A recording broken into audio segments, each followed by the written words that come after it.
The Muslim world does not want to be a puppet of the United States and Europe.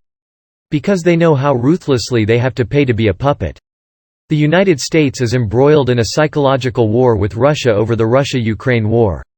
Not a single Muslim country has backed Washington. This has tarnished the image of Americans. The bottom line is that Muslim countries think this is another ceasefire between Christian countries covered by so-called values and legal systems.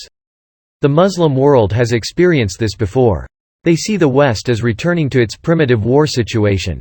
The stories of such wars are scattered throughout the history of Europe.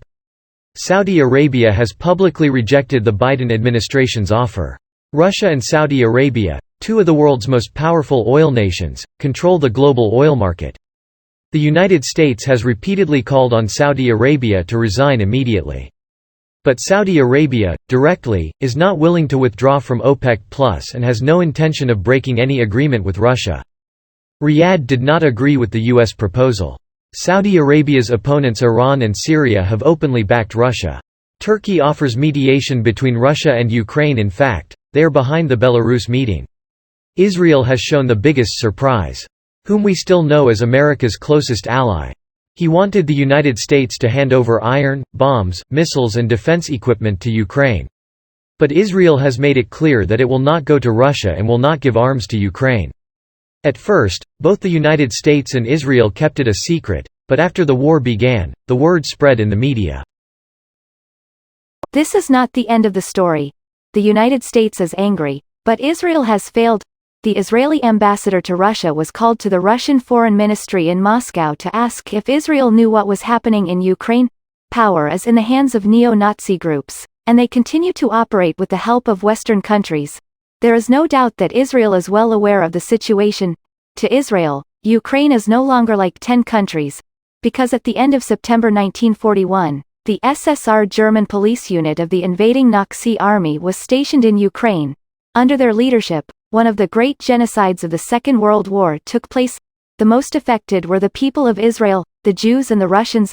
The review shows that Israel is in the most vulnerable position. The whole Middle East and the Muslim world pointed the finger at the United States, but the idea was that at least Israel would not show it. Although the United States is Israel's closest ally, the current Israeli Prime Minister is trying to be cautious so that differences with the Biden administration do not escalate into a major conflict.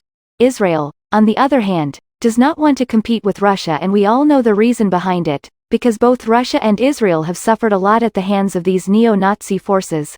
More than 100 years ago today. Because more than 2 million Soviet citizens died in this war. The Jews gave their lives.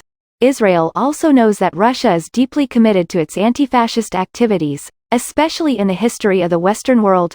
Israeli intelligence is aware of Germany's contacts with neo-Nazis in Ukraine, but has nothing to do with Israel alone. It is equally painful for Israel and Russia that the ideology of the Nazi forces is not seen as negative in the Western political arena. The United Arab Emirates, a powerful ally of the United States in West Asia, abstained from voting twice in a recent UN Security Council resolution condemning Russia, because the Muslim world does not want to get involved in this division and conflict in Europe in any way. So now the Middle East policy is to stay calm, stay well.